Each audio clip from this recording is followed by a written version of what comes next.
Bonjour à tous, j'espère que vous allez bien. Je suis ravie de vous retrouver pour cette guidance de la semaine du 3 au 9 avril 2023. Gardez en tête que c'est un tirage général qui ne pourra pas correspondre à tout le monde. C'est pour cela que je vous demande de prendre juste les messages qui résonnent en vous. Si vous souhaitez une guidance personnalisée et privée, je vous invite à m'écrire à l'adresse mail qui se trouve en barre de description sous la vidéo. Et si vous souhaitez vous abonner à ma chaîne, c'est gratuit, donc vous n'avez plus qu'à cliquer sur s'abonner. Allez, on y va. Donc, nous allons voir le prochain signe que je vais faire. Donc, ici, et je vais prendre celui du milieu, ou presque. Ça va être pour les Gémeaux. Que vous soyez signe solaire, ascendant ou lunaire Gémeaux, cette guidance, elle est pour vous. Nous allons d'abord voir l'énergie qui vous accompagne, mes amis Gémeaux, pour cette semaine du 3 au 9 avril. Cette semaine du 3 au 9 avril.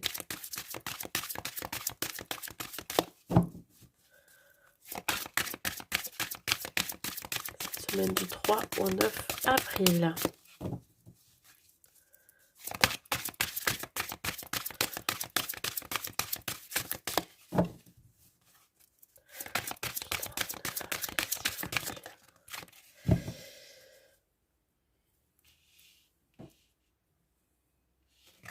Alors ici, nous avons les danses du yin et du yang. Donc la carte numéro 46. On vous parle de la voie du milieu. Lorsque la voie du milieu est trouvée, tout est en équilibre et n'existe plus de dualité. Alors effectivement, mes amis Gémeaux, vous pourriez être en dualité. Hein, voilà, hein, le Gémeaux représente aussi le côté yin et yang. Hein, il peut représenter aussi, comment je pourrais dire ça, ouais, cette forme de dualité que vous avez en vous. Hein. Peut-être qu'à un moment donné, vous allez dire blanc et le lendemain, vous allez dire noir. Vous allez dire oui et le lendemain, vous allez dire non. Vous voyez, il y a vraiment ici peut-être des ruminations, des pensées, de l'anxiété, des peurs, je dirais même des angoisses. Et vraiment, ça amène à une forme de déséquilibre intérieur. Donc là, on vous demande vraiment de rééquilibrer la partie féminine et la partie masculine qui est en vous. Alors on parle ici d'un nouveau départ, pourquoi pas, d'un nouveau projet qui soit professionnel, sentimental, personnel. On me parle de quelque chose qui démarre, qui débute. Voilà. Et pour ça, vous avez vraiment besoin de retrouver votre équilibre intérieur. Alors, je suis désolée pour la luminosité. Je ne sais pas ce qu'elle me fait la caméra, mais c'est par moment. Donc, je pense qu'on n'est pas seul ici, vous voyez. Donc, voilà. Ne vous inquiétez pas si par moment ça devient blanc et que ça revient à la normale. C'est qu'ici, ça bouge. Les énergies bougent. Allez, on y va. On va voir au niveau professionnel. Oui, vous pourriez peut-être avoir des craintes cette semaine. Au niveau sentimental, mes amis Gémeaux. Au niveau des conseils, j'ai un petit peu bugué au début parce que justement, je voyais cette luminosité là. Je me dis, bon, c'est peut-être un signe. Moi, je vois des signes partout, évidemment. Hein. Il faut savoir qu'on a des entités, des présences partout. Donc voilà. Allez, on continue. Donc au niveau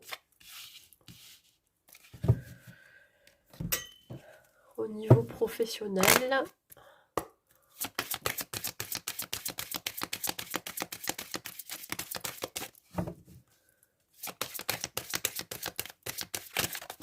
Hop là.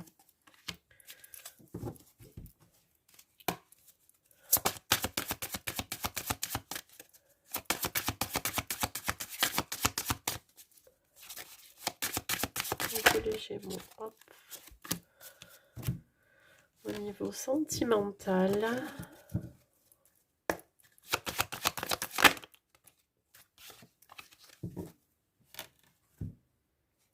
Non, hop, avec l'oracle de l'union sacrée. C'est celle-là qui est venue en premier.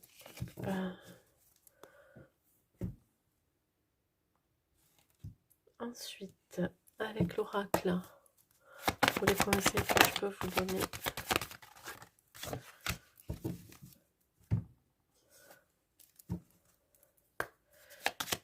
Oracle du destin.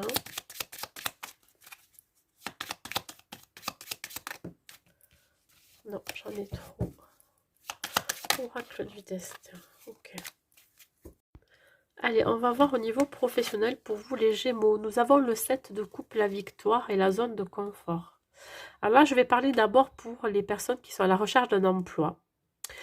On pourrait vous proposer plusieurs opportunités. On parle de choix, d'options, de possibilités multiples. Et vous n'allez pas savoir vers laquelle choisir, vers laquelle aller, pardon. Attention de ne pas être trop dans l'illusion et de procrastiner, c'est-à-dire de ne pas rester là, à ne pas savoir quoi choisir et à remettre votre choix à plus tard. Ce qui est le plus important, c'est ce qui vous fait vibrer, le job vers lequel vous avez envie d'aller. Écoutez votre cœur, vos ressentis, votre intuition. Ici, on vous demande vraiment de sortir de votre zone de confort parce que là, c'est le moment de sortir de votre zone de confort. Acceptez aussi que tout ne soit pas forcément comme vous l'auriez souhaité. Un exemple, vous pourriez avoir le choix entre deux emplois. Le premier, un super bon salaire, mais avec des horaires vraiment qui ne vous conviennent pas. Peut-être avec des heures supplémentaires possibles, etc. Et à côté, vous avez un emploi où la rémunération sera moins importante, mais des horaires un peu plus flexibles où vous allez pouvoir vous adonner à d'autres activités à côté. Donc là, la grosse décision vous revient effectivement, mais surtout écoutez vos ressentis, votre cœur. Qu'est-ce qui vous appelle et qu'est-ce qui vraiment vous fait vibrer, même si vous gagnez moins d'argent. Donc, acceptez que c'est pas forcément toujours ce à quoi vous allez vous attendre. Voyez. Bon, sortir de votre zone de confort, c'est aussi l'idée d'aller vers un métier que vous n'avez jamais fait. Sortir de quelque chose de complètement différent qui pourrait peut-être vous occasionner des craintes, des peurs, des angoisses. Ça aussi, c'est sortir de sa zone de confort. Donc, dans tous les cas, il y aura une issue positive. Hein. Vous allez arriver à trancher, vous allez arriver à trouver une solution, un compromis, etc. Pour ceux qui sont dans une activité professionnelle déjà stable, hein, ancrée, etc., on pourrait vous proposer une opportunité à saisir. Hein. Alors, soit, pourquoi pas, une augmentation, soit, pourquoi pas, de changer de poste pour augmenter votre salaire, ou soit plus de responsabilité. À vous de voir qu'est-ce qui est le mieux pour vous. Accepter que ça ne soit pas forcément ce que vous avez souhaité au départ. Donc voilà, il y a vraiment une idée d'imperfection. Hein, voilà, accepter l'imperfection. Accepter aussi l'imperfection dans votre travail par rapport à vos collègues, par rapport à votre hiérarchie. C'est pas forcément toujours en accord avec ce que vous ressentez. Donc, il y a quand même une issue positive ici, vous allez arriver à trancher. Je suis désolée encore pour la lumière, je ne sais pas ce qu'elle me fait, bon, bref. Donc, il va y avoir une pause à faire pour réfléchir à cette opportunité, à ces opportunités, parce qu'il peut y en avoir plusieurs. Donc, voilà, soyez dans l'amour, voyez. Agissez avec votre cœur. Pour ceux qui ne travaillent plus du tout, là, on me parle d'avoir enfin la possibilité de réaliser un rêve. Je ne sais pas exactement ce que c'est que ce rêve. Ça peut être une activité que vous n'avez jamais osé faire, ou alors un voyage, ou alors sortir carrément de votre zone de confort hein, et accepter que les choses ne soient pas toujours comme vous vous l'auriez voulu. Donc dans tous les cas ici, vous allez en sortir vainqueur. On me parle de quelqu'un qui est isolé chez soi. Voyez, quelqu'un qui, depuis qui ne travaille plus, alors soit à la retraite ou pour X raison, s'enferme un peu chez soi, et dans l'imagination et le rêve. Alors, au lieu de le rêver, pourquoi pas le matérialiser? Donner une intention déjà. Au niveau sentimental, pour vous les Gémeaux, nous avons le 10 de coupe, le projet et les clés. Bon, c'est clair et net, ici. Donc, attendez-vous, là, si vous êtes en couple, à officialiser la relation, célébrer. Alors, pourquoi pas un mariage, un pax, un engagement beaucoup plus sérieux. On me parle de projet. Avoir envie de mettre des projets en place, ça peut être l'idée d'une grossesse hein, ou d'un tout autre projet, une construction de maison, un foyer, etc. On me parle quand même de clés, alors peut-être que vous allez acquérir un bien ensemble, que ce soit une maison, un appartement, ou alors construire. Bon, voilà, en tout cas, de nombreuses possibilités. On vous dit d'accueillir ce qui arrive à vous, hein, saisir l'opportunité de cette construction de foyer ou de maison. Vous êtes dans une belle entente, on parle d'échange, de communication. On vous sentez en sécurité, hein, vous partagez avec vos enfants, si vous en avez, avec votre famille, vous partagez votre bonheur tout simplement. Pour ceux qui sont célibataires, on vous dit que ben, vous avez envie à nouveau de vous engager sérieusement dans une relation. On parle de projet, alors peut-être que vous avez un début de communication avec quelqu'un qui a les mêmes idées que vous, les mêmes envies, les mêmes projets. Et on vous demande ici de saisir cette opportunité parce que ça peut être quelqu'un qui pourrait vous correspondre. Alors oui, on saisit l'opportunité. Alors, il se peut qu'il y ait de nombreuses opportunités, pas qu'une, hein, il pourrait y avoir un ou plusieurs prétendants ou prétendantes.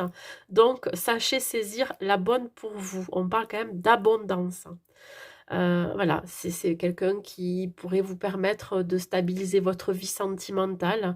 C'est l'équilibre que vous recherchiez, la sécurité aussi, pouvoir vous poser sur quelqu'un, être soutenu, etc. Adapté à votre situation. C'est comme si vous avez envie de prendre soin de cette personne et que vous ayez envie qu'on prenne soin de vous. C'est important ça aussi. En tout cas, voilà, vous avez les cartes en main, je dirais. Les conseils que je peux vous donner, nous avons quand même l'ermite, l'entrepreneur et l'esprit. Bon, alors, on vous dit qu'il est temps maintenant de sortir de votre isolement, il est temps de vous mettre en route, on me parle de mouvement, d'entreprendre, de sortir de cet état d'immobilisme, de mutisme, de gestation, parce qu'on parlait quand même de nouveau départ dans l'énergie globale, hein. Donc là, arrêtez de ruminer, arrêtez de vous questionner, allez-y, foncez, sortir de votre zone de confort. Vous allez avoir le déclic, la révélation qu'il est temps pour vous de vous mettre en route. On parle encore de fin de cycle, hein, d'un renouveau, voyez. Alors au niveau professionnel, vous pourriez peut-être travailler pour vous-même, vous mettre à votre compte, ou alors aller au niveau sentimental, aller vers les autres, apprenez à faire connaissance avec de nouvelles personnes. Vous voyez, c'est comme si vous vous remettiez en route. Il y a quelque chose qui redémarre. Le 5 représente le changement, le mouvement. Vous allez apprécier votre indépendance, la liberté d'action. Vous allez lâcher prise. On parle aussi de vous faire plaisir et vraiment comment je pourrais dire ça, d'apprécier les moments de l'instant présent, de l'ici et maintenant. Voilà. Un petit dernier conseil des anges, un petit message des anges pour vous. Qu'est-ce que vous disent les anges? Résultat positif. Quoi que vous fassiez cette semaine, voyez toujours le côté positif. Le soleil est en train de percer les nuages et tu vas bientôt voir les choses sous une lumière différente. Quelque chose qui semblait réellement désespéré va se révéler sous un jour prometteur. Ah oui, comme je vous dis, vous pourriez avoir des angoisses, des craintes, avoir de l'anxiété par rapport à votre avenir, à des projets que vous mettez en place, vous avez envie de mettre en place, ou pourquoi pas aussi par rapport à l'amour. Vous êtes peut-être pas forcément une personne qui arrive à vivre seule, donc vous avez besoin d'avancer à deux. Donc vous allez vous en donner les moyens. Donc sachez que même s'il y a encore des obstacles à surmonter, s'il y a encore des choses à régler, à réajuster, ben, ça va être vraiment positif pour la suite. Voilà. Il faut accepter, je pense que là, euh, tout ne, tout n'est pas forcément comme on a envie que ça soit, que c'est pas le bon moment et que le bon moment quand ça sera venu, ben vous allez le savoir et là vous allez vous dire enfin, vous allez faire preuve de patience. Voilà mes amis Gémeaux pour cette guidance. Ben, écoutez, j'espère qu'elle vous aura plu. N'hésitez pas à mettre un like et un commentaire pour me dire. Je vous souhaite une très très belle semaine à vous et je vous dis à très vite.